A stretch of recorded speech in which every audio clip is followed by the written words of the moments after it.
Bien, mais bonjour et merci, enfin bonsoir et merci pour votre invitation, pour votre accueil chaleureux que j'apprécie beaucoup, et pour l'écoute que vous tous vous apprêtez à m'accorder.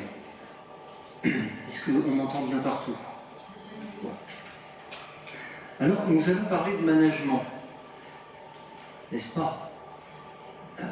Et j'allais dire encore. Et j'allais dire encore parce que, vous savez, j'ai déjà essayé bien souvent de produire une définition du management. Et dans toutes les interventions que j'ai faites sur cette question, j'ai en effet tenté l'impossible, dire ce qu'est le management. Je ne sais pas si j'ai réussi, je vous laisse juger, mais c'est vrai que le management, c'est un mot que tout le monde a dans l'oreille, beaucoup de gens ont dans la bouche, mais au moment crucial de poser la question de savoir ce que c'est, je crois que ça en laisse plus d'un quoi. Alors il se trouve que j'ai plein d'amis, philosophes autant que moi, et même davantage que moi, qui eux aussi ont produit une définition du management. Au premier rang, Baptiste Rapin, bien sûr, dans des ouvrages palpitants d'intelligence et de sagesse, mais aussi Ghislain Deslandes, qui enseigne à l'ESCP, très remarquable aussi, avec lequel je suis à peu près à l'unisson, et encore d'autres, Lucas Paltrinieri au Collège international de philosophie, et aussi Pascal Chabot, Christophe Dejour, Thierry Ménissier, tous excellents. Eh bien, si je peux tirer une leçon de cette abondance de références de grande qualité, c'est en gros que les philosophes ne font sans doute pas tous du management la même définition, pas exactement la même définition, mais qu'en tout cas, les définitions qu'ils en font ont au moins ceci de commun entre elles, qu'elles diffèrent complètement de la définition que les sciences de gestion en proposent. Parce que les sciences de gestion, à vrai dire, se moquent bien de proposer des définitions. Elles élaborent des processus, des protocoles, des modes opératoires, des tableaux, des statistiques, des outils variés, des modules. Et toute cette production est d'ailleurs sans doute très valable, en tant qu'elle permet ou devrait permettre d'améliorer la performance, mais en tout cas, elle ne consiste pas du tout en une définition. Et les définitions, les philosophes sont là pour ça. Ça sert à ça, un philosophe, hein. C'est même son principal objet. Et plus particulièrement, les philosophes se sont donné la mission de produire la définition de quelque chose qui est à la fois familier, soi-disant, mais à peu près introuvable. Et cette chose étrange s'appelle le réel. Mais le problème avec le réel, c'est que ce n'est qu'un mot. En tout cas, tant qu'on n'a pas produit son concept.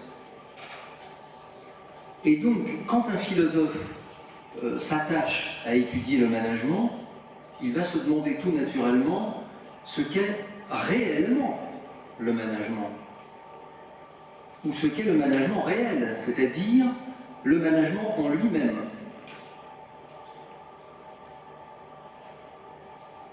Alors c'est quoi le management réel? Si vous permettez, j'enlève la veste parce que là, avec les spots,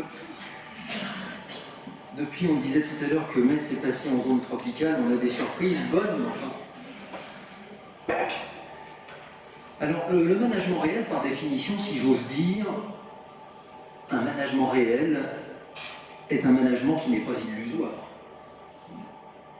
en toute rigueur. Voilà pourquoi nous, ici, nous avons tenté de débarrasser un peu le management des illusions qui ont tendance à le recouvrir et parfois même à le remplacer.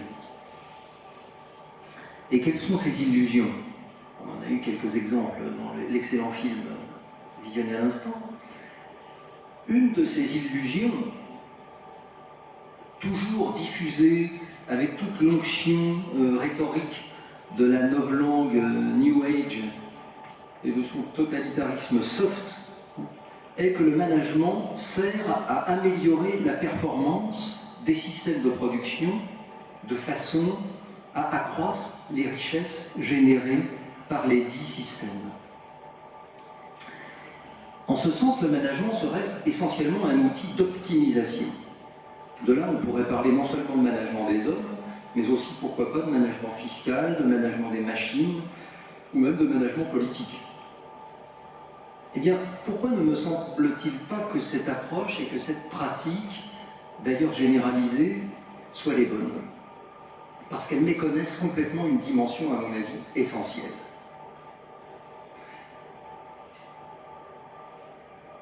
Cette dimension, je voudrais vous la manifester en faisant un petit détour par l'étymologie du mot management. Bref, détour. Les philosophes raffolent d'étymologie, c'est leur péché mignon, même s'ils savent bien que tout le sens d'un mot ne se trouve certes pas dans son étymologie, mais disons que c'est souvent une bonne indication. Management, comme on le sait, vient du latin, du mot latin, du verbe latin manere, maneo, manere, qu'on retrouve dans le mot français manoir, notamment, par exemple, et qui signifie demeurer. Demeurer. Or, demeurer est une notion qui se compose de deux déterminités, j'explique tout de suite ce mot après. Un lieu, une maison par exemple, et deux, de la durée. Deux déterminités, ça signifie deux éléments constitutifs. Par exemple, les deux déterminités de l'eau seraient l'oxygène et l'hydrogène. Eh bien, les deux déterminités de la notion de demeurer sont la maison et la durée. Ainsi, le management consisterait à faire en sorte d'installer notre maison, ou celle dont nous avons la charge, dans la durée. Par référence au thème de cette rencontre, je ne discrimine pas volontairement maison au sens de bien social, entreprise, et maison au sens de ce qui accueille et recueille les familles. Je dirai à la fin pourquoi. Donc le management consistera à faire en sorte d'installer notre maison dans la durée, ou de mettre de la durée dans notre maison. Ce qui revient au même, et qui prouve donc accessoirement, puisque la proposition mettre de la durée dans notre maison est commutative, que les deux déterminités sont également substantielles, donc de même dignité conceptuelle, si vous voulez, et donc d'égale importance. La maison, la durée. Pour le dire autrement, le management consisterait à maintenir le plus longtemps possible notre maison. Alors, y a-t-il une notion d'accroissement continuel du taux de profit là-dedans? A priori, non. Pourquoi? Parce qu'une amélioration continuelle du profit pourrait précisément nuire à la durabilité de notre maison. Comment? Par exemple, en ce qu'elle pourrait nous conduire à nous jeter comme des goinfres sur la ressource, y compris la ressource humaine, mais aussi la ressource matérielle et ou naturelle. Et comme nous nous serions jetés comme des goinfres ou comme des ogres sur la ressource, y compris humaine, nous n'aurions finalement plus de ressources, donc plus de fournisseurs, donc plus de clients, et donc plus de collaborateurs, et donc plus de production, et donc plus de richesse, et donc plus de profit. En revanche, nous pouvons aussi imaginer que pour maintenir durablement notre maison, vous voyez, je ne fais pas d'angélisme, hein, nous aurions à la faire grandir, croissance interne, et ou à faire en sorte qu'elle en absorbe d'autres, croissance externe, pourquoi pas, ou au contraire à en vendre une partie, etc. De façon, en effet, à augmenter son profit dans le but, par exemple, de réaliser de gros investissements ou de produire un bilan suffisamment crédible pour lever des capitaux auprès des banques, hein, que sais-je. Vous voyez, un management conforme à sa définition, celle esquissée jusqu'ici en tout cas, ne nous oblige pas du tout à la stagnation, à l'invariance ou au ronron. il nous prescrit seulement la durabilité de la maison. Il nous place, à vrai dire, devant un choix. Soit l'aporie, poros, le mot grec qu'on retrouve notamment dans le banquet de Platon, qui signifie ressources, justement. Soit le choix de l'aporie, donc, c'est-à-dire l'absence de ressources, notamment humaines, mais pas seulement, résultant de la surexploitation, la surpêche, l'élevage, l'abattage de masse des animaux, l'exploitation des minerais, assortie souvent de l'écrasement financier des producteurs, etc. Alors j'y viens enfin, soit le choix de l'aporie, donc, soit celui de la durabilité. Sustainable, disent les anglo-saxons. Alors, je crois que c'est intéressant parce que ça nous permet de détruire une illusion. Puisqu'on cherche le réel, il faut se débarrasser, disperser des illusions. Celle, cette illusion, selon laquelle les préoccupations environnementales seraient à l'opposé des priorités managériales. Non, on le voit. En l'occurrence, les deux parties prenantes à la cité, si vous voulez, se trompent l'une sur l'autre et l'autre sur l'une. Le management, s'il est conforme à sa définition, s'il est réel, n'est pas du tout contradictoire avec l'idée de garantie à terme de la ressource. Il en est même lui-même le garant. Donc vous voyez, ce n'est pas tant le management qui est en cause, mais son dévoiement. C'est dire que le management n'est pas pernicieux en lui-même, mais que son embardé l'est. Héraclite, un philosophe grec de première importance et de très haute antiquité, dit que ce n'est pas l'incendie qu'il faut craindre, mais la démesure. Et Platon, déjà, encore lui, 2 siècles après Héraclite, pointera déjà, sous le terme de pléonexia, ce que nous pourrions traduire par cupidité et ou voracité, rapacité, dévoration, etc. Oui, que le problème n'est pas nouveau, puisqu'il a été pointé plusieurs siècles avant Jésus-Christ. Mais disons qu'il atteint aujourd'hui des proportions qui sont annonciatrices d'un avenir catastrophique, et d'ailleurs pas très lointain, me dit-on. Je souligne que je suis un optimiste. Non plus seulement pour une ou des régions du monde, mais pour le monde entier. L'affaire est en effet devenue planétaire. Bon, alors vous me direz, c'est bien beau d'avoir posé que le management n'est pas toxique en lui-même, mais comment pouvons-nous faire, nous,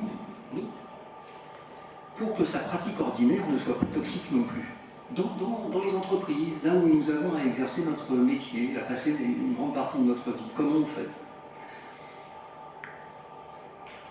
Et même pour que cette pratique se rapproche le plus possible de sa définition, c'est-à-dire qu'elle soit débarrassée des illusions qui l'enveloppent, et qu'elle soit donc rendue à son réel. D'abord, je pense que nous sommes entrés dans un temps, depuis une trentaine d'années déjà, mais nous ne l'avons pas remarqué d'emblée, un temps où le politique n'a plus, et je crois ne peut plus avoir, tous les moyens d'action, c'est curieux de dire ça aujourd'hui, mais tous les moyens d'action qu'il avait jadis. Quelle que soit l'illusion formelle de son lustre institutionnel, si vous voulez, le pouvoir politique n'a plus guère de pouvoir, en fait. En tout cas, il en a moins qu'avant, car les problèmes posés sur le territoire et à la population dont il a la charge ont en général des causes globales, mondiales. Alors un pouvoir politique peut certes initier une COP 21 et faire voter des lois nationales et susciter des lois internationales qui peuvent être très bien fondées et avoir même une certaine efficacité, mais il me semble quand même que la question du management, c'est-à-dire la question de la restauration du management dans sa définition réelle et donc dans sa pratique vertueuse, ne peut pas relever uniquement du politique. Ou alors, s'il en relève, ce doit être aussi grâce à la participation de toutes les parties prenantes. Les élus, certes, mais aussi et même surtout, les hommes et les femmes qui forment ces corps sociaux qu'on appelle des entreprises ou d'ailleurs des administrations. Alors je veux en venir à ceci qu'il me semble que c'est à vous, dans vos écoles, à vous, dans vos entreprises, dans vos jeunes carrières, de prendre en main la question de la pratique d'un management réel, c'est-à-dire conforme à sa définition, la maison, la durée, c'est-à-dire garant à terme de la ressource dans le but de maintenir durablement notre maison. Alors vous me direz, quand même nous serions convaincus de devoir le faire, comment le pourrions-nous? Ma réponse de principe résulte d'une analyse phénoménologique, n'ayez pas peur du mot, que je ne peux pas développer ici, rassurez-vous, et qui est que vous le pouvez, que nous le pouvons, chacun à notre place, à tel point que nous sommes, à mon avis, que vous êtes les seuls à le pouvoir. Pourquoi? C'est le point philosophique de la soirée. Parce que seuls les vivants peuvent agir. Un système en lui-même n'agit pas, ni en bien, ni en mal. Contrairement à ce qu'on entend dans la bouche des contempteurs, ou d'ailleurs dans celle des admirateurs d'un système quelconque, politique ou autre. Ainsi, une entreprise n'a jamais effectué de livraison ou réparé un ascenseur. C'est par métaphore qu'on le prétend. C'est une catachèse exactement. C'est toujours un homme qui effectue une livraison, c'est toujours une femme qui répare un ascenseur ou l'inverse. Aucun système, aucune entité, aucune société, aucune classe sociale n'a pouvoir d'agir. Seuls les humains agissent. Un train n'entre d'ailleurs jamais en gare, car entrer quelque part est un acte, un agir. Et le soleil ne se lève pas non plus, car se lever est un agir. Ce ne sont là que métaphores, et donc des illusions, des commodes d'ailleurs. Moi aussi je dis que le soleil se lève, bien sûr. Mais ce n'est pas le réel. Le réel, c'est que les vivants agissent, et qu'ils sont seuls à pouvoir le faire. Donc il ne faut pas dire qu'on ne peut pas agir, parce qu'au contraire, en toutes circonstances, nous pouvons agir, et a fortiori, nous sommes les seuls à pouvoir agir, comme consommateurs aussi. Et je dirais même que nous ne pouvons pas ne pas agir. S'abstenir est en effet aussi un agir. S'abstenir de voter, par exemple, c'est un agir. Ceci dit, pour que nous prenions bien conscience de la réalité de notre pouvoir, et cela dit aussi pour que nous prenions bien conscience de la réalité du pouvoir adverse, de ceux qui, par exemple, souhaiteraient entretenir à leur profit une pratique illusoire du management, c'est-à-dire dévoratrice de toute ressource, y compris humaine. En tout cas, dans les deux options, ce sont des vivants, des personnes qui agissent et qui seuls peuvent le faire.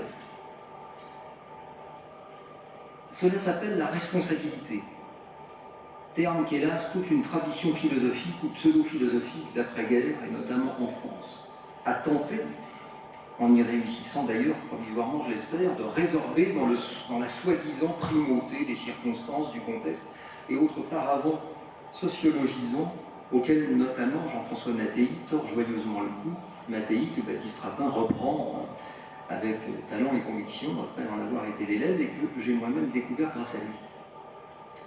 Alors, à ce stade, selon quels critères précis pouvons-nous agir? Concrètement, quotidiennement, ou plutôt dans quelle orientation devons-nous agir? Si toutefois nous sommes convaincus de et par la définition d'un management réel. Là, nous sommes passés de la dimension métaphysique du management, métaphysiquement, ça veut dire réellement, pas besoin d'aller chercher plus loin, à sa dimension éthique. Où est passé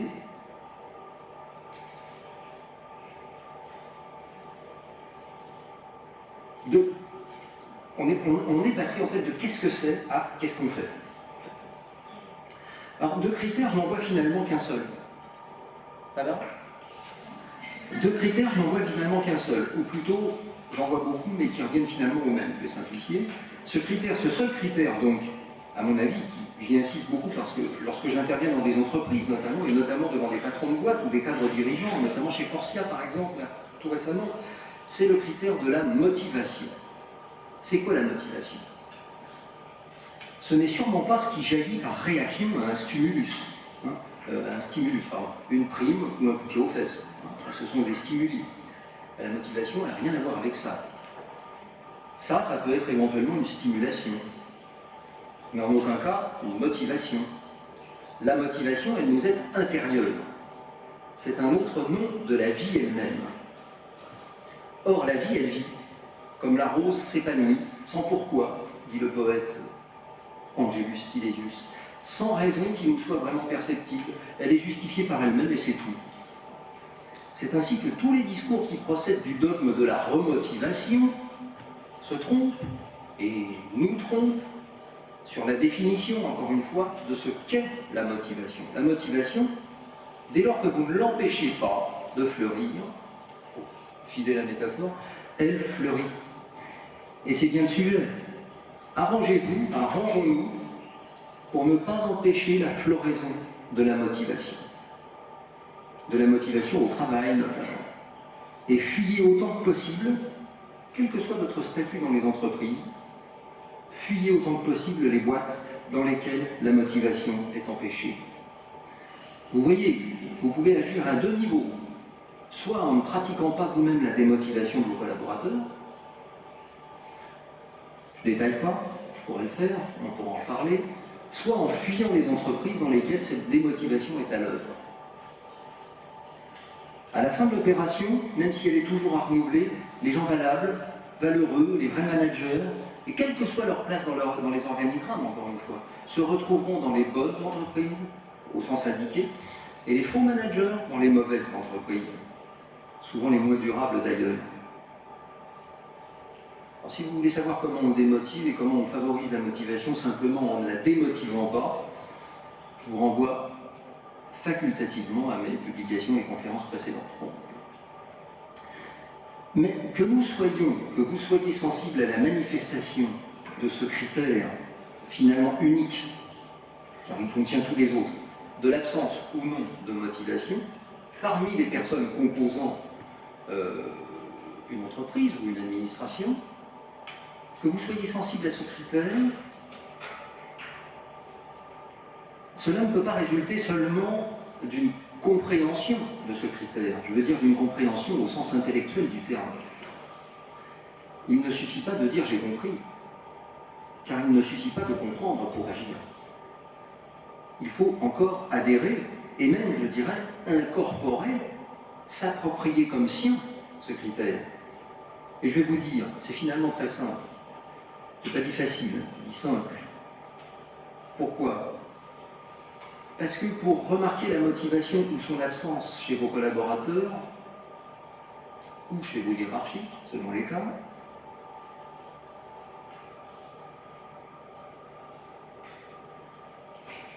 parce que le niveau de motivation ne dépend pas du tout du rang, en fait. Il y a des cadres très bien payés qui sautent par la fenêtre, vous savez.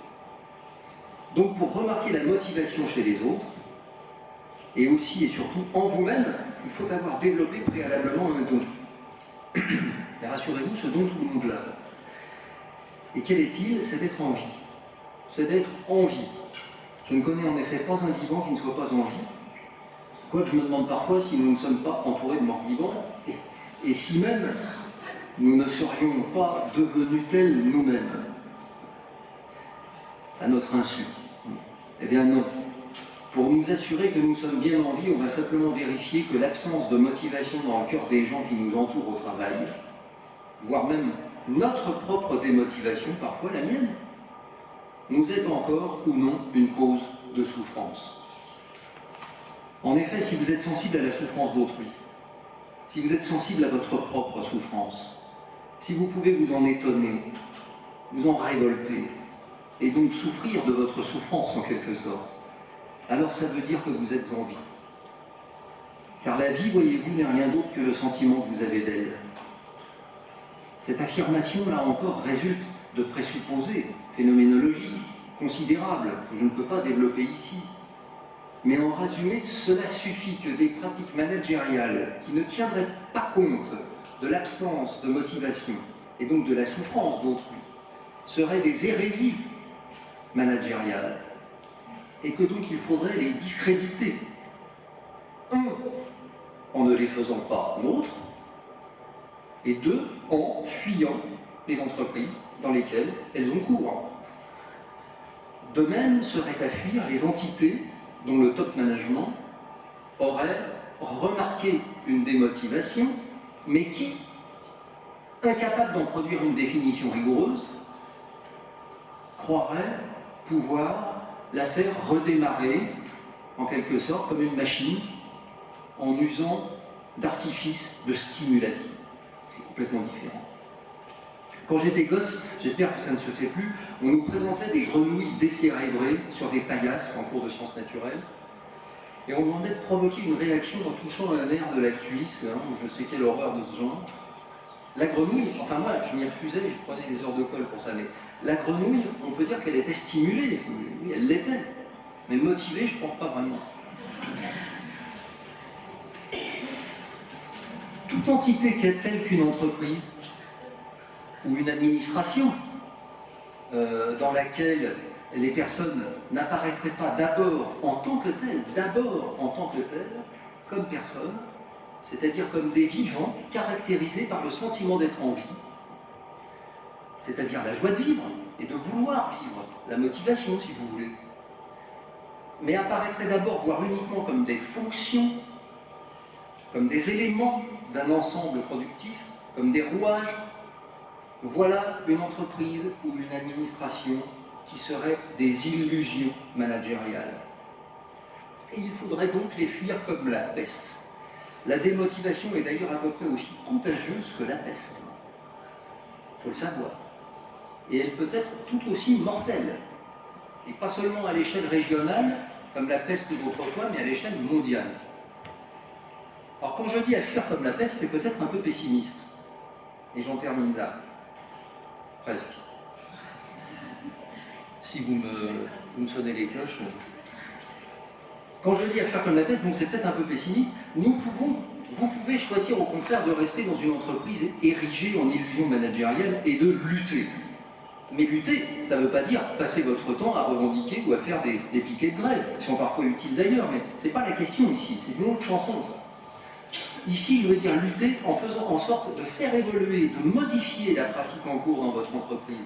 Et comment, me direz-vous, c'est énorme, c'est inhumain? Ben non. Rappelez-vous, seuls les vivants peuvent agir, et notamment ces vivants très particuliers qu'on appelle des humains.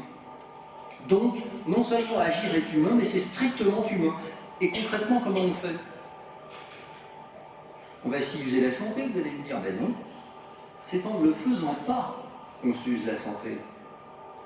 C'est en consentant à l'injustice de l'organisation, volontaire ou non d'ailleurs, hein, de la démotivation et ou de l'épuisement de la ressource, qu'on se met soi-même en situation de souffrance. Puis à terme, ce qui est pire, d'indifférence à la souffrance, à celle des autres, et puis un jour à la nôtre. Et ce jour-là, c'est le jour des morts vivants, en quelque sorte, effectivement. Non, c'est très simple d'améliorer les choses. Je n'ai pas dit facile.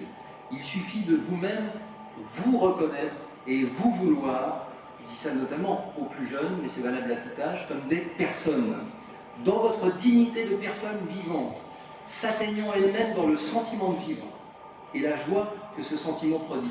Et aussi de reconnaître en quiconque, quel que soit son rang hiérarchique, son niveau de salaire, son sexe, son orientation sexuelle, sa couleur, peu importe, une personne. Une personne. D'abord une personne et non pas une fonction. Ça a l'air de tomber sous le sens, mais je ne l'ai pas si souvent vu faire en fait. C'est donc que ce ne doit pas être si évident que ça.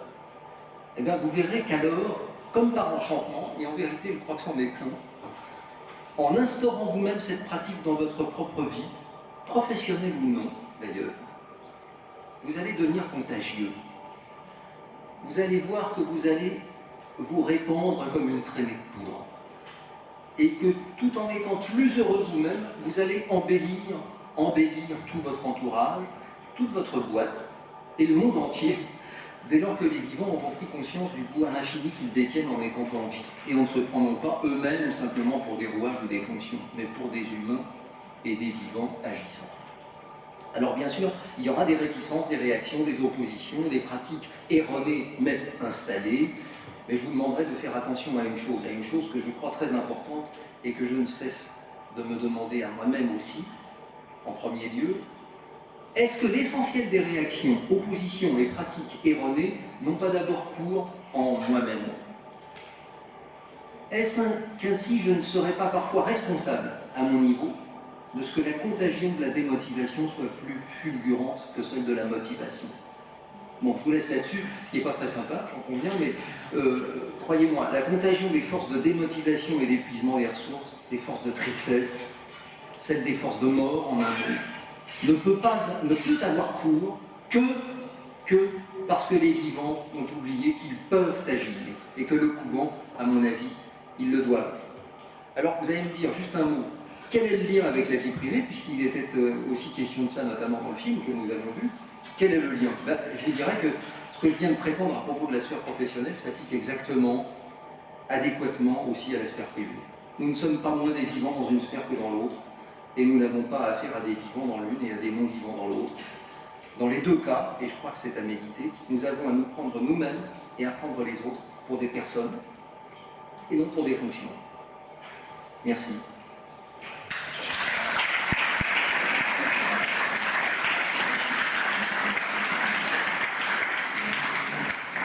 Merci beaucoup, Monsieur Daranda, pour cette intervention.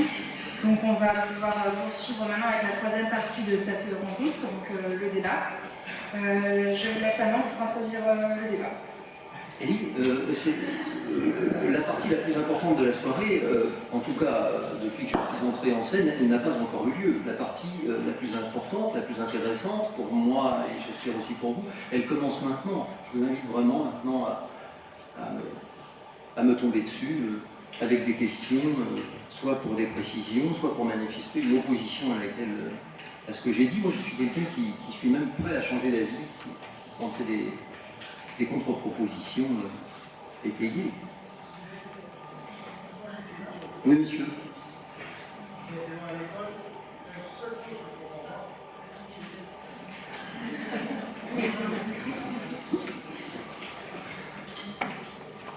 Voilà. La seule chose que je voulais vous demander, c'est, vous parlez, le thème, c'est la convergence entre la vie professionnelle et la vie privée. Apparemment, vous avez parlé de management de tout ça, je suis relativement d'accord avec vous, et on n'a pas parlé exactement de l'influence du management professionnel et du management privé, de la vie privée. Parce qu'un peut aller à l'encontre de l'autre. En fait, là, je suis d'accord avec vous, l'un peut aller en rencontre de l'autre, en ce sens que, par exemple, la sphère professionnelle peut dévorer le temps, l'espace de la vie privée. C'est ça que vous avez en tête. Et inverse également, c'est plus rare, mais l'inverse également. Mais ça peut arriver, ça peut arriver. Moi, je répugne un peu à faire une différence générique. Je comprends bien qu'il y a une différence, bien sûr, mais entre la sphère privée et la sphère professionnelle. Parce que ce qu'il y a de pire, je crois, ce qui peut nous arriver de pire, c'est justement de vivre cette différence. Nous ne sommes pas moins nous-mêmes chez soi et en dehors de chez soi. Parce que si on se réserve d'être soi-même à la maison, et que dès qu'on a franchi le seuil de sa porte, on devient un fantôme ou autre chose que soi-même, on va quand même passer les trois quarts de sa vie dans la peau d'un fantôme, ce qui est quand même très embêtant. Moi je pense qu'on peut valoriser le vivant que nous sommes, à quelque endroit que nous sommes, aussi bien en famille, ce qui ne veut pas dire que la vie de famille soit de niveau égal ou subalterne, encore moins avec la vie professionnelle. Je connais ma hiérarchie des valeurs, si vous voulez. Mais ce que j'ai dit, et c'est pour ça que j'ai insisté à la fin, de la responsabilité, de la reconnaissance de soi comme personne et de la reconnaissance des autres comme personne, c'est valable à mon avis aussi bien, c'est ça que je veux dire, aussi bien dans l'entreprise, soit dont nous avons la charge, soit dont nous sommes collaborateurs, que à la maison. C'est très important aussi à la maison de ne pas prendre les autres pour des fonctions. Et je crois que c'est bien identifié ça dans l'entreprise, mais chez soi. Est-ce qu'on fait bien attention toujours à ne pas prendre les autres, son conjoint, sa conjointe, pour une fonction? Donc c'est ça que je veux dire, c'est que je veux rapprocher les deux sphères, parce que dans les deux sphères, il est question du même vivant, des mêmes vivants. C'est ça mon point de vue.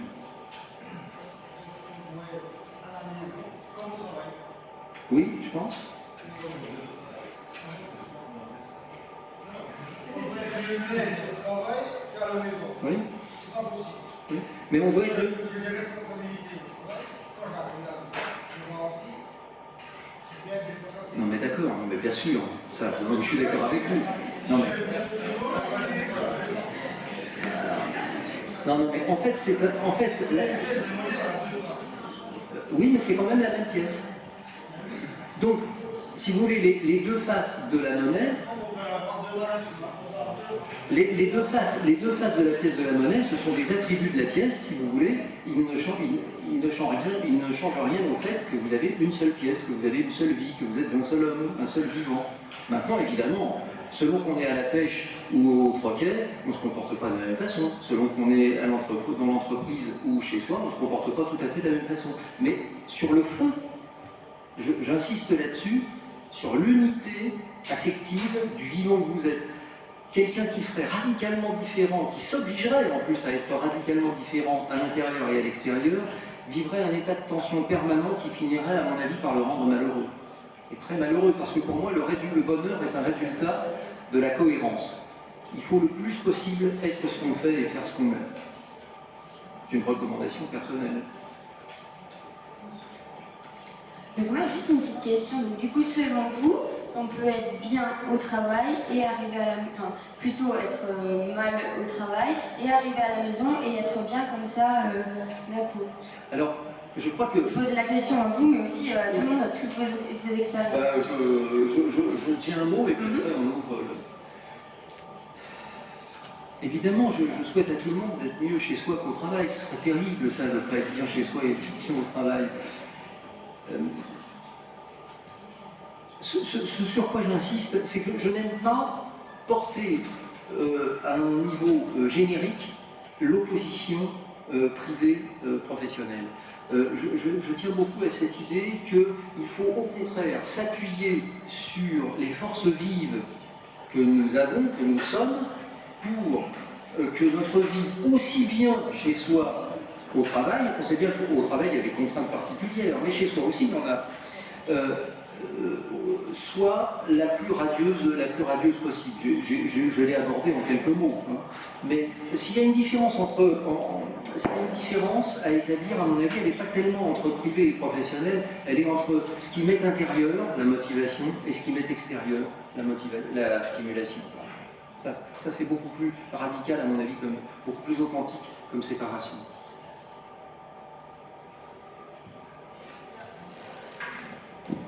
Bonsoir. Si vous permettez, il y a quand même une grande différence entre les deux, c'est qu'au niveau privé, vous êtes dans un cercle familial, donc avec des émotions. Dans la vie professionnelle, il ne devrait pas avoir d'émotions. Donc là, il y a des nuances en fait entre les deux. Et la convergence est donc, à mon avis, difficile. Oui, je suis d'accord avec votre constat. Mais si vous voulez, je récuse complètement l'idée que dans la sphère professionnelle, ça ne puisse pas être le lieu des émotions. Je pense que nous sommes d'abord le sentiment que nous avons de notre vie.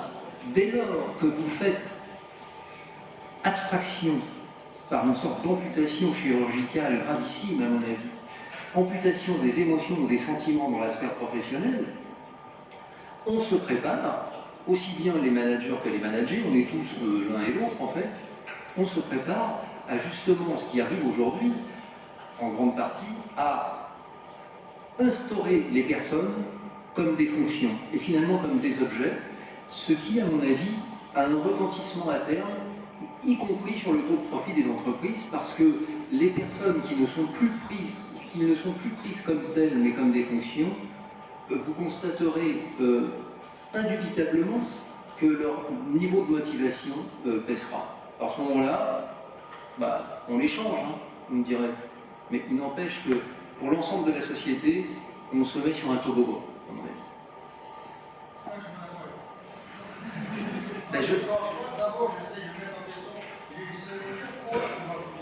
Pardon, monsieur, j'ai pas entendu la fin. Oui. D'abord, je me mets en question, pourquoi il est dans cet état? Et après, qu'est-ce que tu fais pour garder? Monsieur, vous êtes complètement d'accord avec moi. Moi, ce que j'ai dit... Oui, mais c'est pour le critiquer. Je ne l'ai pas dit comme un exemple. Je l'ai dit au contraire, comme quelque chose qu'on a tort de pratiquer. Effectivement, vous avez tout à fait raison. Et moi aussi, du coup. Puisqu'on est d'accord. J'ai une question. Pensez-vous vraiment que le fait de reconsidérer chaque personne comme une personne vivante soit la solution quelque part à la nature humaine, dans le sens où chaque personne en fait a des vertus heureusement, mais a aussi des défauts, dont le défaut de l'appétit du gain, qui a poussé aujourd'hui à ce que la finance devienne une fin en soi et plus un moyen. Oui, je suis complètement d'accord avec vous. C'est ce que j'ai décrit en reprenant le mot de Platon, qui avait déjà pensé à la finance internationale, vous voyez, sans le savoir, sous le titre de pléonexia, c'est-à-dire effectivement la rapacité, la capacité dont sont capables aujourd'hui les institutions financières. Mais simplement, mon propos, si vous voulez, ici, moi, comme philosophe, du point de vue phénoménologique qui est le mien, même si j'ai une conscience politique par ailleurs, hein, c'est de, et ça c'est peut-être une nuance avec le film, de bien considérer que, quelle que soit notre position dans l'organigramme d'une entreprise, d'une société, d'une administration, nous sommes tous compromis, pas au sens pénal du terme, mais au sens moral du terme, tous compromis dans la même dégradation personnelle résultant de l'illusion managériale dans laquelle nous sommes en général confrontés, vous voyez. Donc, je pense que c'est peut-être un petit peu difficile à entendre ça, mais je pense qu'un patron de boîte qui est une mauvaise boîte, fondamentalement n'est pas plus heureux, ou alors illusoirement, spectaculairement, si vous voulez, parce qu'il roule dans une meilleure voiture que la même, mais ça, fondamentalement, je vous dis, je l'ai cité là, il y a des gens très bien payés qui se foutent par la fenêtre. J'en fais pas une question de lutte des classes à ce stade, vous voyez. Je sais bien ce que vous me dites, je suis d'accord avec vous, mais je ne suis pas persuadé que des gens qui passent leur vie finalement à mal faire, à abîmer les autres, puissent être eux-mêmes heureux autrement qu'illusoirement.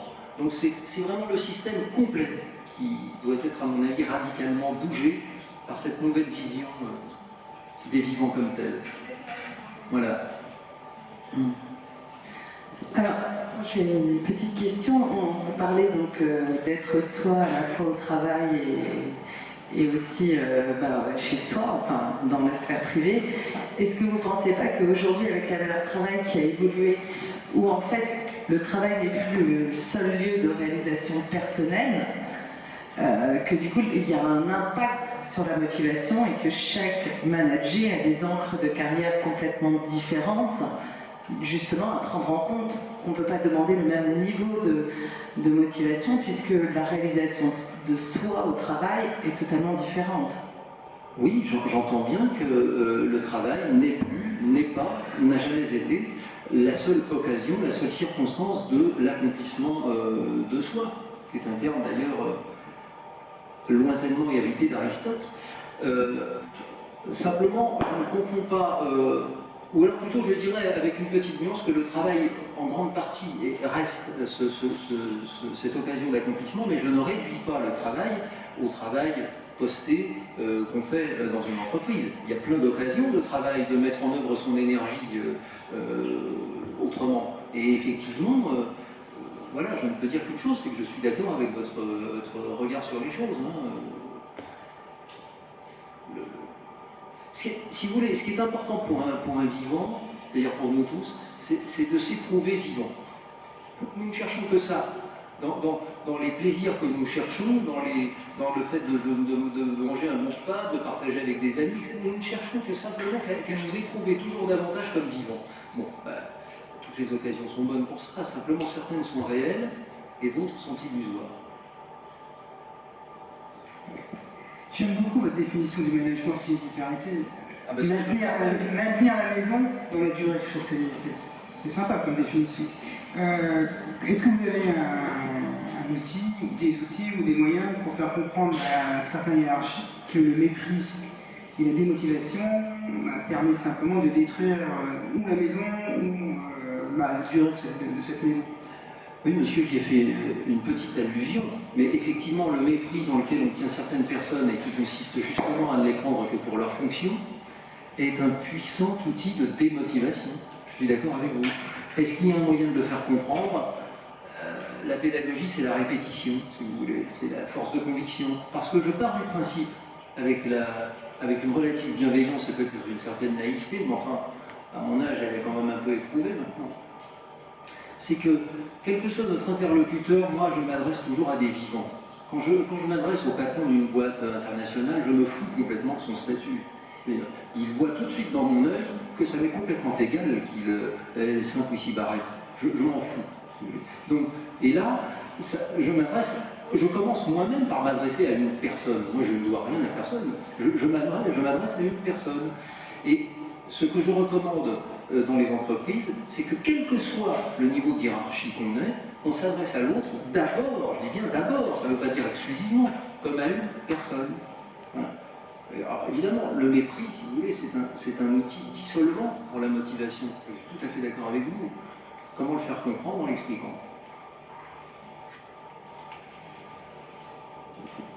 J'ai encore une question.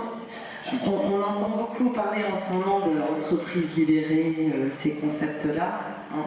Est-ce que vous pensez du coup que ces concepts-là, enfin, je voudrais bien connaître votre point de vue sur ce concept d'entreprise libérée. Est-ce que ce ne serait pas une manière de parler à tous, en tout cas sur le côté prendre en compte les personnes, le partage du pouvoir, de la valeur, etc.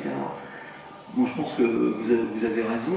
Une entreprise libérée, je connais un petit peu le concept, la notion. Une entreprise libérée, pour moi, en tout cas selon moi, ce serait une entreprise dans laquelle, ou un ensemble humain, peu importe, une entreprise en l'occurrence, dans laquelle les freins à la libre expression, manifestation de la vie dans le vivant, dans l'entreprise ça s'appelle la motivation, soit levé. Donc, d'une certaine façon, c'est bien un processus de libération que je recommande, de libérer l'énergie, de ne pas démotiver par le mépris, par exemple, ou en fixant des objectifs inatteignables, ou en ne donnant pas les critères de l'évaluation, ou en changeant de pied tous les matins, ou en faisant la gueule pour des raisons relevant du pur caprice. Il y a 100 manières de démotiver les gens.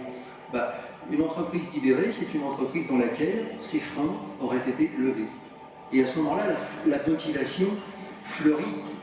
Elle est la vie elle-même, elle fleurit d'elle-même.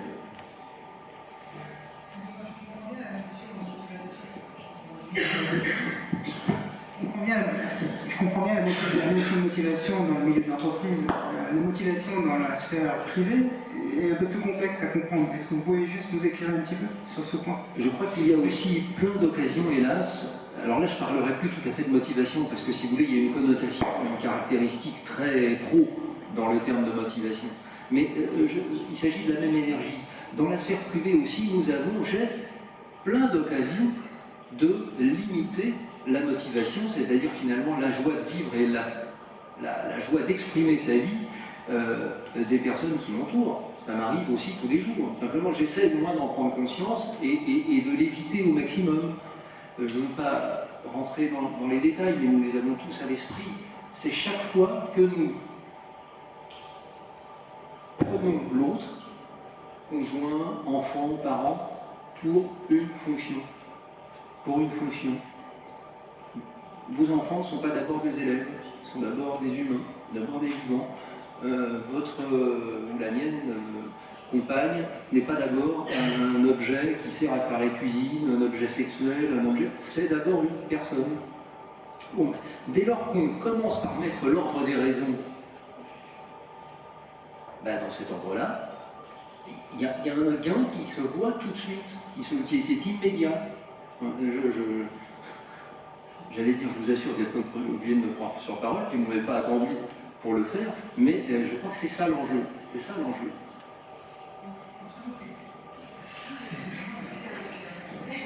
Entre nous, c'est quand même beaucoup plus facile de manager une équipe que de manager ça, c'est sûr, mais il ne s'agit pas de les manager, c'est simplement, manager c'est vraiment un terme caractéristique, encore une fois. Moi jamais je ne commettrais le sacrilège de dire qu'il conviendrait de manager sa famille. Je suis provocateur. Oui, j'ai bien vu, mais j'adore ça. Mais Vous voyez ce que je veux dire? Il s'agit de favoriser la libre expression et manifestation de la vie dans les vivants, où qu'ils soient et qui soit-il. Bonjour. Bonjour. D'abord, merci d'avoir illuminé un petit peu mon raisonnement depuis quelques mois là, lié à eux, sur la question du management. Mon raisonnement, c'est le suivant, je vais essayer de penser à voix haute.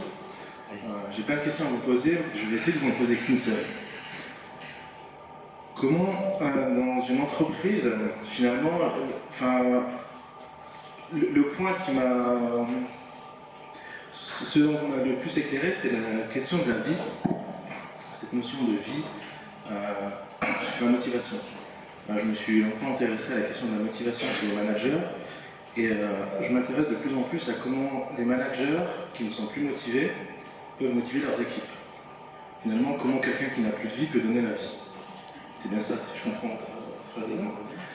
La question de la ressource est fondamentale, puisque si on regarde la convergence entre la vie professionnelle et la vie privée, un individu, pour répondre aussi peut-être à la jeune fille, un individu qui épuise l'ensemble de sa motivation, du coup de sa vie au travail, puisqu'il n'a plus la possibilité de se ressourcer, arrive dans sa vie privée, avec une journée où il a complètement épuisé, où il n'a pas pu en tout cas remplir d'énergie son potentiel de vie, va de nouveau devoir chercher des ressources pour remplir son potentiel de vie, son énergie, etc. Finalement, ma question c'est la suivante, c'est comment arrive-t-on dans les entreprises à créer un peu plus de vie pour pouvoir donner plus de ressources aux salariés en mettant en place au centre l'humain, mais tout en enlevant la question de la fonction, parce que cette fonction elle est difficile à enlever, puisque à chaque fois que vous posez une question à quelqu'un, qui tu es, on va répondre par sa fonction. Dès le plus jeune âge, on vous met dans des catégories. Vous êtes un nourrisson, vous êtes à l'école maternelle, vous êtes un élève, vous êtes un étudiant, vous êtes salarié, vous êtes marié, vous êtes célibataire, vous êtes gay, etc. Du coup, on nous place dans des classes, dans des fonctions. Comment peut-on se détacher de cette fonction en tant qu'humain?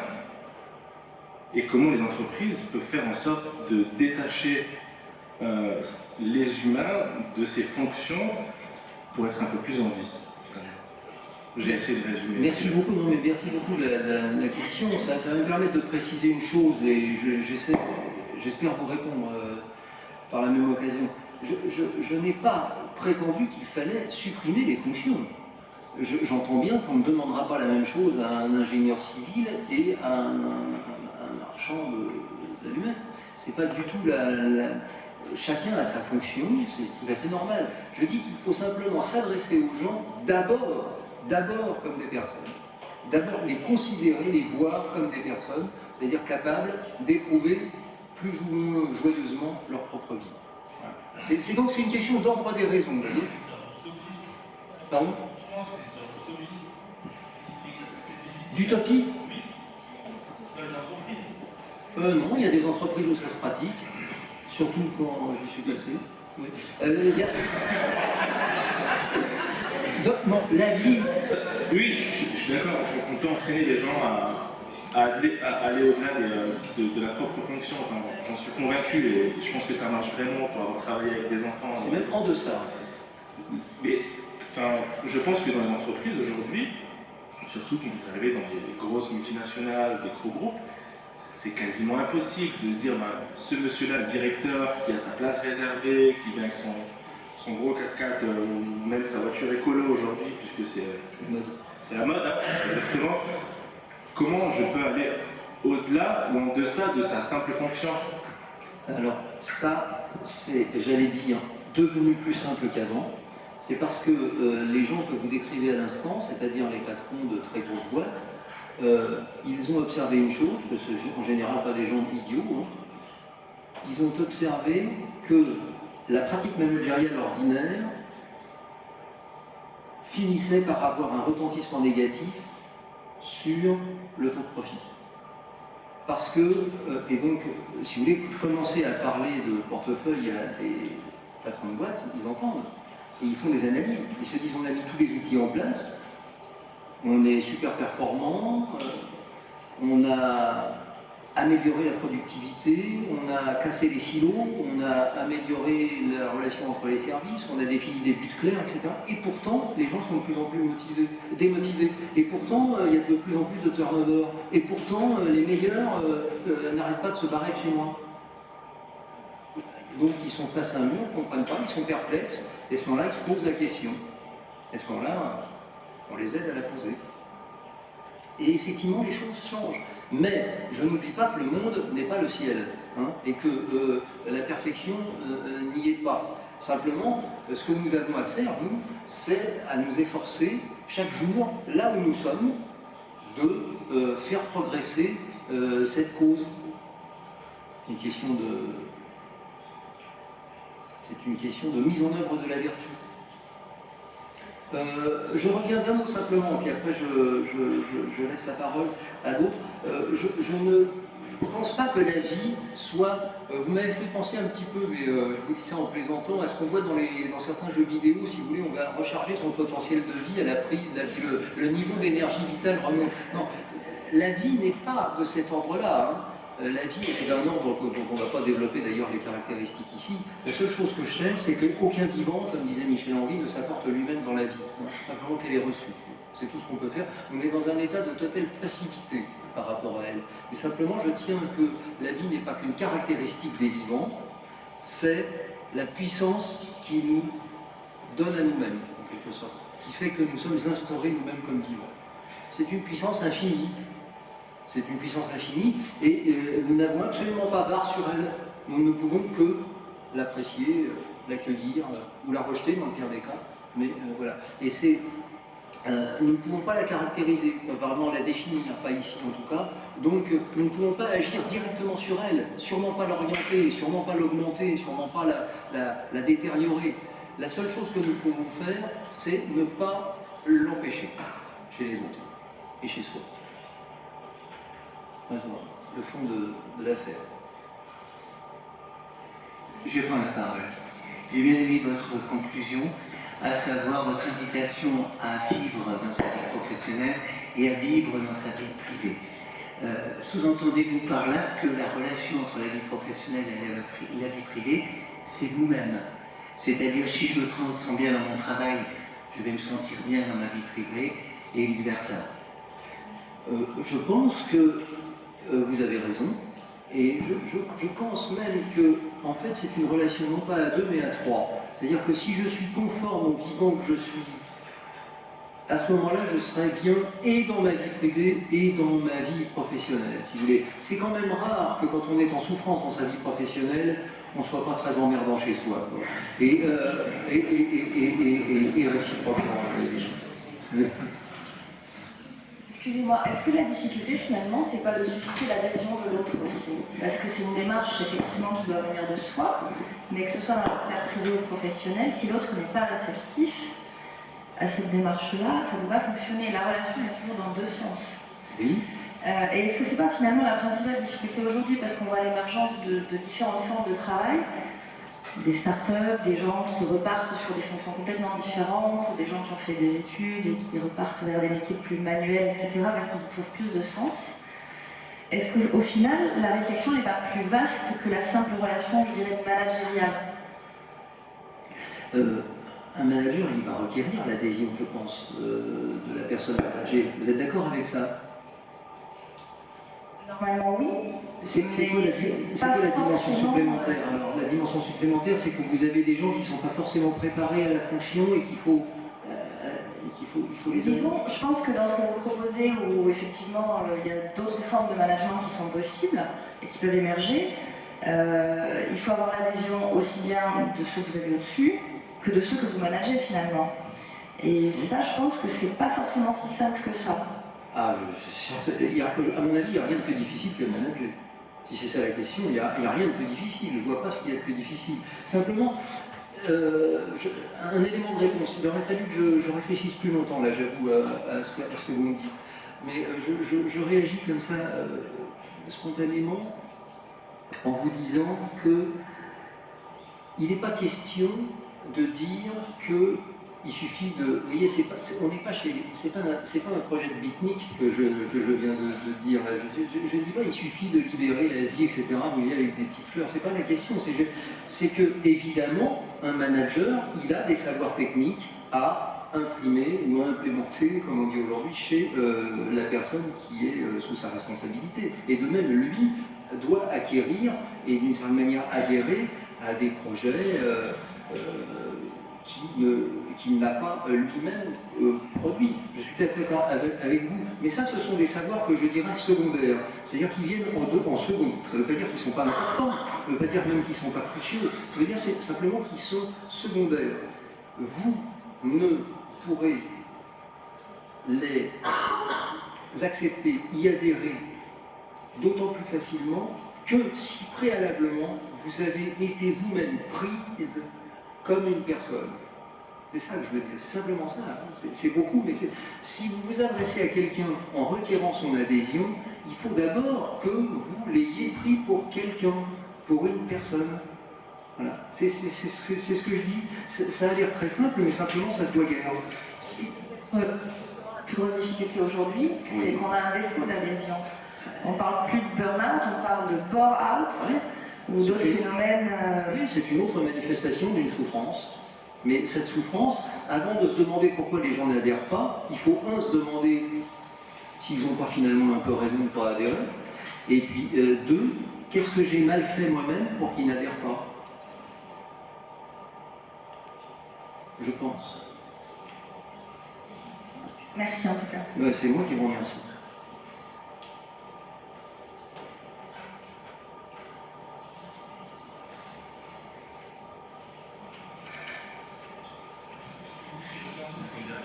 Mais je vous en prie, je ne sais pas du tout qui est. Il paraît qu'aujourd'hui dans l'entreprise, il coexiste ou cohabite 4 générations. On y est arrivé là, c'est-à-dire. Ma question est de savoir, est-ce que finalement aujourd'hui, les nouvelles générations qui arrivent n'ont plus du tout envie de se poser la question si ma vie professionnelle va avoir un effet sur ma vie privée ou si ma vie privée va avoir un effet sur ma vie professionnelle, puisque ce que j'ai envie c'est de vivre tout simplement et du coup on assiste à ces comportements-là organisationnels où les jeunes claquent la porte du jour au lendemain sans aucun problème, sans aucun remords, sans aucun souci, pour partir en Chine, pour partir en Inde, pour partir en Alaska. Et ma question, c'est finalement, est-ce que ces comportements-là ne vont pas avoir des effets négatifs aussi néfastes sur les humains que seront ces générations dans 20, 30 ou 40 ans? Ça, je ne suis pas devin. Mais ce que je sais, c'est que si ces personnes que vous décrivez, quel que soit leur âge d'ailleurs, mais en particulier les plus jeunes, se trouvaient dans un milieu où elles étaient prises pour des personnes considérées et comprises dans une bienveillance, dans une confiance, elles n'auraient pas de raison de partir, et à mon avis, elles ne le feraient pas. Donc, quand quelqu'un claque la porte, à mon avis, c'est parce qu'il a manifesté une souffrance. Et cette souffrance, elle est soit, d'ailleurs, mademoiselle, vous en avez pris des exemples manifestés par le burn-out ou par le bore-out. Cette souffrance, elle est, à mon avis, radicalement liée au fait, j'y reviens, que telle personne est prise pour autre chose qu'une personne. Je crois que c'est ça vraiment le fond de l'affaire. Non, la vie n'a pas d'âge. La vie n'est vraiment pas une question d'âge. Moi, si je peux me permettre de revenir sur votre intervention, donc vous nous expliquez que certaines personnes voient d'abord la fonction avant de voir la personne vivante en tant que telle, notamment dans la relation de management entre le manager et le managé, et que du coup, ce manager-là qui considère la personne comme une fonction avant de le considérer comme une personne en tant que telle, est dans l'illusoire, dans l'illusion. Mais comment est-ce qu'elle peut avoir conscience qu'elle est dans l'illusion si pour elle, voir la fonction avant la personne, c'est normal? C'est-à-dire qu'elle se remettra pas en question comment faire pour avancer son entreprise? Merci. Il y a deux éléments de réponse. Un, ça fonctionne aussi dans l'autre sens. Dans les boîtes, on peut aussi être dans la panade parce que les managers auront eux-mêmes par habitude considéré le manager d'abord comme une fonction. Vous voyez, je ne suis pas dans un discours bon et méchant, moi. C'est pas un discours de, c'est pas encore une fois, c'est pas un discours de lutte des classes. Voilà. Deuxièmement, on fait changer les gens en leur faisant prendre conscience de la situation. Et la confiance que j'ai en cette parole, qui n'est pas que la mienne d'ailleurs du tout, hein, je suis un vecteur parmi d'autres, hein, la confiance que j'ai en cette parole, c'est que je crois vraiment en son bien fondé, c'est-à-dire que mon point d'appui, moi, Descartes disait le fundamentum inconcusum, ce qu'on ne peut pas casser. Ma certitude, c'est que tous les vivants sont en vie. Voilà. Et ça, personne ne m'a encore prouvé le contraire. Et à partir de là, quand on s'appuie sur la valeur intrinsèque de la vie, c'est-à-dire son désir de soi, son envie de s'éprouver toujours davantage, son envie d'être rejoint à elle-même dans la joie de vivre, eh bien, vous avez porte ouverte pour toutes les avancées managériales possibles. La question qu'il y aurait à se poser, plutôt, c'est si c'est si simple, pourquoi on ne le fait pas? Alors ça, c'est le deuxième chapitre. Là, je ne peux pas l'aborder parce que ça nous emmène vraiment trop tard. Mais sachez qu'il y a des réponses. Hein. Des réponses très précises.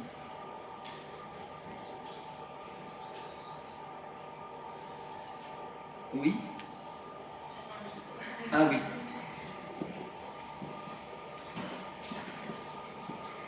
J'ai une petite question, j'aimerais rebondir sur ce que vous avez dit. Pour vous, le fait de considérer la personne en tant que telle, est-ce que ça ne deviendrait pas en soi une pratique managériale et dans le fond, on oublierait la forme, c'est-à-dire qu'on voudrait considérer la personne, mais ça devient une pratique, et dans ce cas-là, en la considérant comme personne, on veut atteindre un but et toujours avoir cette part de gain et de profit. Dans ce cas-là, on ne considère plus la personne en tant que telle, mais on la considère pour ce qu'elle est, et pas forcément dans le même but, que la personne ne peut pas assurer les mêmes émotions dans la vie privée puisqu'elle a des responsabilités que dans la vie professionnelle où les responsabilités sont d'autres choses que celles de la vie privée. Vous êtes en train de décrire un discours managérial ou une pratique managériale dans lesquelles, que je qualifierais peut-être d'hypocrite, c'est ça que vous voulez dire, dans le sens où une personne serait prise comme telle verbalement, mais pas réellement, et c'est-à-dire où cette prise en considération de la personne comme telle deviendrait lui-même ou elle-même un outil de management pernicieux. Oui, c'est-à-dire qu'à force de vouloir faire en sorte qu'on traîne la personne en tant que telle, ça devient une pratique managériale et on oublie le fait de prendre réellement la personne en tant que telle. C'est-à-dire qu'on va essayer de la comprendre, mais pour avoir toujours ce but que cette fonction soit réalisée dans les termes les mieux possibles. À ce moment-là, on n'aura pas cessé de la prendre pour une fonction.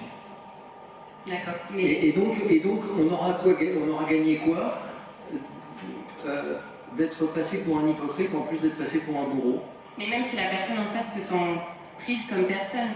Non, parce qu'il n'y a rien de plus voyant qu'un discours managérial hypocrite. On ne fait pas le coup longtemps à des vivants quand on leur tient un discours sur la vie qui n'a rien à voir avec leur vie. Le juge de paix, c'est dans ces matières-là, un management qui n'est pas sincère, il se repère à des kilomètres. Peut-être pas tout de suite parce qu'il y a des gens très habiles, mais il finit toujours par se voir comme le nez au milieu de la figure. D'accord, merci.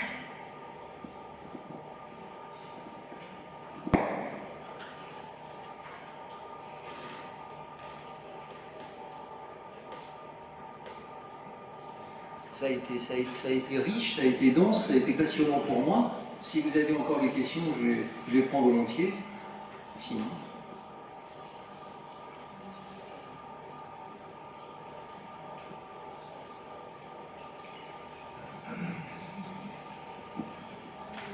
Quelqu'un veut encore dire quelque chose, prendre la parole, question? On va pouvoir... Ah, je le savais, je le sentais. C'est bien, c'est une bonne maladie. Ma question, je suis psychologues du travail, et puis on a beaucoup appris que finalement, notamment des auteurs comme De Jour, qui est un Oui, grand je l'ai cité. Oui, c'est pour ça que je me permets de le citer, que le travail finalement pouvait donner un sens à la vie, et que c'est une manière pour l'individu de s'épanouir dans sa vie. La question suivante, c'est finalement est-ce que le travail est la vie, où les individus vivent simplement pour travailler, pour s'épanouir à côté. J'ai pas compris les deux derniers mots. Pour s'épanouir à côté. À côté. Puisque, depuis que nous sommes petits, nous vivons pour préparer notre travail, notre avenir. Oui. Notre avenir. Oui, pardon, c'est pas notre travail, notre avenir. Oui. Notre avenir, c'est la première question qu'on pose à un élève en troisième, c'est quelle orientation tu veux faire. Oui. Tu veux aller, quel métier tu veux faire. Du coup, je prépare déjà ma vie à travailler pour vivre. Non, mais nous avons tous des fonctions sociales à remplir. C'est pas anormal d'orienter des élèves en vue de la production ou du service. Nous vivons en société, et c'est organisé ainsi. Moi, c'est bien ou c'est mal. De toute façon, c'est ainsi. On peut le faire évoluer. Ça dépend de choix politiques, stratégiques, etc. Et pourquoi pas? Je dis, ça fait partie du débat, si vous voulez. Mais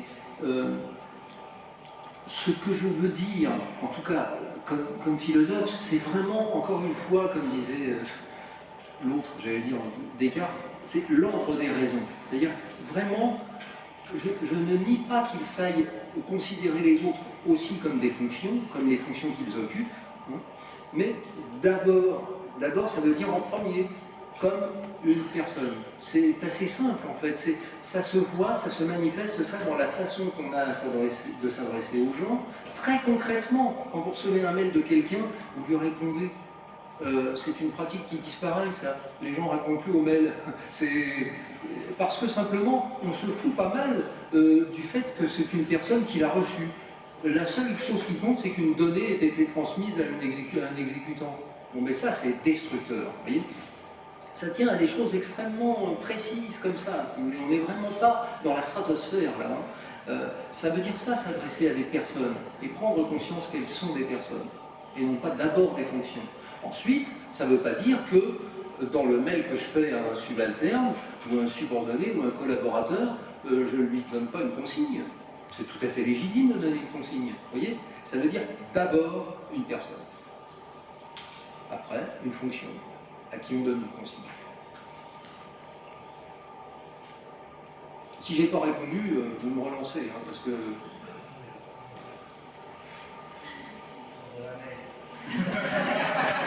et je répondrai.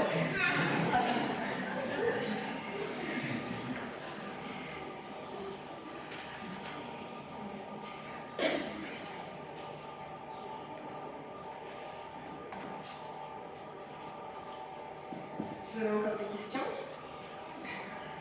Moi, j'aurais peut-être une question pour vous, si vous me permettez. D'après le court-métrage qu'on a pu voir, donc c'est le terrorisme, hein, on voit la comparaison entre l'ingénieur qui est le père de famille et sa femme qui vit à la maison avec les enfants. On voit qu'elle essaye d'appliquer le management que son mari applique dans l'entreprise. Il y a une comparaison qui est faite. Ouais. Comme quoi on peut considérer les enfants comme des ouvriers, qu'il faut bien les nourrir pour qu'ils soient efficaces, etc. Aujourd'hui, on ne voit plus du tout les ressources humaines en tant que telles de cette façon. C'est-à-dire qu'on est vraiment sur une optique, je le souhaite vraiment, je pense qu'à pas un point de vue. Comment est-ce qu'on arrive à évoluer de cette manière en une vingtaine, trentaine d'années? Et est-ce que dans 30, 40 ans, on aurait encore évolué de notre façon? Et est-ce que le travail sera vraiment au centre de notre vie ou ce sera vraiment... Aujourd'hui, on passe plus la plupart de notre temps, on la passe au travail plutôt qu'à la maison. Est-ce que vous pensez que ce sera le contraire? Je le souhaite. Dans l'évolution des années. Je le souhaite, mais alors là, encore une fois, je ne suis pas devant. Vous m'avez dit qu'en fait, aujourd'hui, les choses se sont améliorées par rapport à la caricature montrée dans le film. Je ne suis pas convaincu que ce soit tout à fait le cas, mais je veux bien le croire. Je ne suis pas sûr que ce soit le cas en Chine, par exemple. Mais si ça s'est amélioré, et si je pronostique que ça va s'améliorer encore, c'est d'abord que je suis très optimiste. Et pourquoi je suis très optimiste? Quoi qu'il ne faille pas mésestimer les périls majeurs qui se présentent à nous, je ne pense pas qu'il faille faire de l'angélisme ni être béat, c'est que je crois que la vie a toujours déjà gagné. Vous ne pouvez pas, au fond, transformer un vivant en autre chose qu'un vivant. Vous pouvez le tuer, mais à ce moment-là, il est plus très productif. Donc la vie finit toujours par s'imposer, d'une manière parfois brutale, hirsute, tapageuse, révolutionnaire, tout ce que vous voulez, mais elle finit toujours par trouver un chemin vers elle-même. Et donc, simplement, ce que nous avons à faire, nous, en responsabilité, c'est à ne pas la mettre en situation, cette vie chez les vivants, de se défigurer en violence, mais au contraire de la laisser s'épanouir avec bienveillance et avec amour, j'allais dire. Voilà. Donc c'est pourquoi je pense que le futur, peut-être le futur très lointain, sera, et c'est une grave responsabilité que vous me faites prendre là, sera, oui, je pense, de plus en plus heureux. On est aujourd'hui bouleversé par des événements tragiques, des attentats, des crimes de masse, des guerres atroces, mais que je sache, aucune encore aujourd'hui n'a été aussi atroce que celle que nous ont infligées les siècles précédents, et notamment pas le XXe. Il faut regarder ça. On est horrifié par les vols à la tire, par les crimes, par exemple à Paris où j'habite. Ils sont extrêmement inférieurs, par exemple, à ceux qui avaient cours il y a un siècle. Vous voyez, donc il faut faire aussi attention aux choses qui s'améliorent. Je crois que la vie finit toujours par passer, par s'imposer. Essayons de faire en sorte, là où nous sommes, dans nos entreprises, dans nos écoles, là où nous avons charge, là où nous avons à vivre, de favoriser un épanouissement gracieux et joyeux de la vie. Parce qu'elle finit toujours par passer, mais parfois de manière tragique. D'accord, merci. Je ne voudrais pas que ce soit le mot de la fin. Merci beaucoup pour votre écoute, pour votre bienveillance. Et je vous invite, si vous voulez, à continuer le dialogue, à me joindre. Je suis joignable, je ne réponds pas forcément tout de suite, mais je réponds. Merci beaucoup, monsieur Lavanda.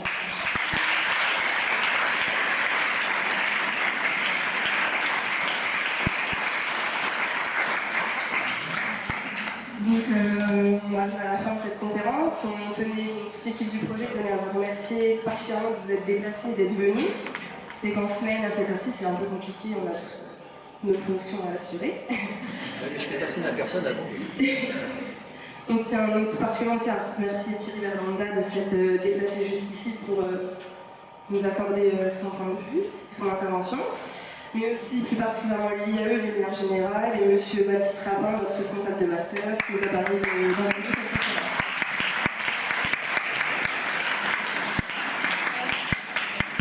Nous avons des petits questionnaires à l'entrée, donc quand vous dirigerez vers la sortie, vous pouvez les donner à mes collègues, comme ça on pourra les analyser.